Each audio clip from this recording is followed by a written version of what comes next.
went to a number of experts in their field to have them demonstrate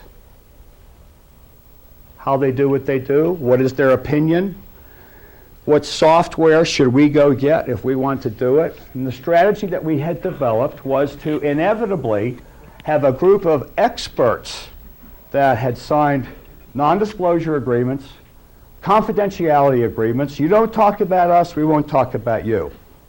Hey, we're the people sneaking into their labs. It's to their benefit, of course. They agreed. They're looking over their shoulders, hoping that somebody upstairs is interested enough to let it continue. Well,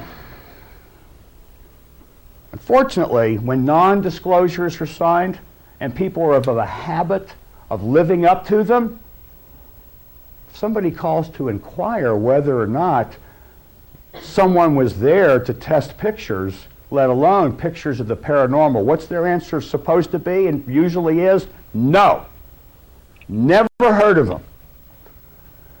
They were never here. And that happened a lot, for a long time.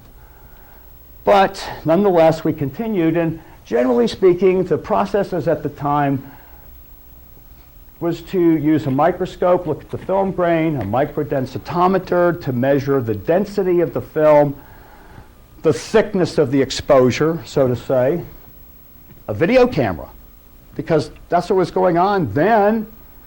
Ground Saucer Watch and Bill Spalding were the people doing computer testing by taking a photograph, holding a video camera, black and white video camera, at the right distance where it's, quote, in focus, getting it into the computer and running software that was developed for measuring cracks in metal. Cracks in metal. And it's now showing the string holding up the scale model. Proof. Are you kidding me? Are you kidding me? I'm saying, looking at this and going, wait a minute, this guy shot a Polaroid photograph or took a print of a print and scanned it at 400 to 500 lines, depending, across the entire image, not per inch, across the entire image, and has it in a computer and found a string?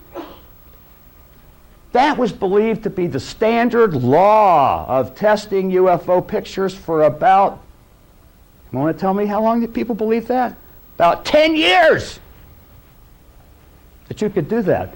So as we're involved in this, we're going, wait a minute, this is weird over here.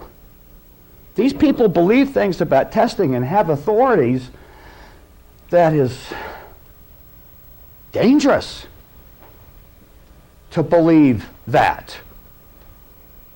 Let's proceed unaffected by that because we want to know.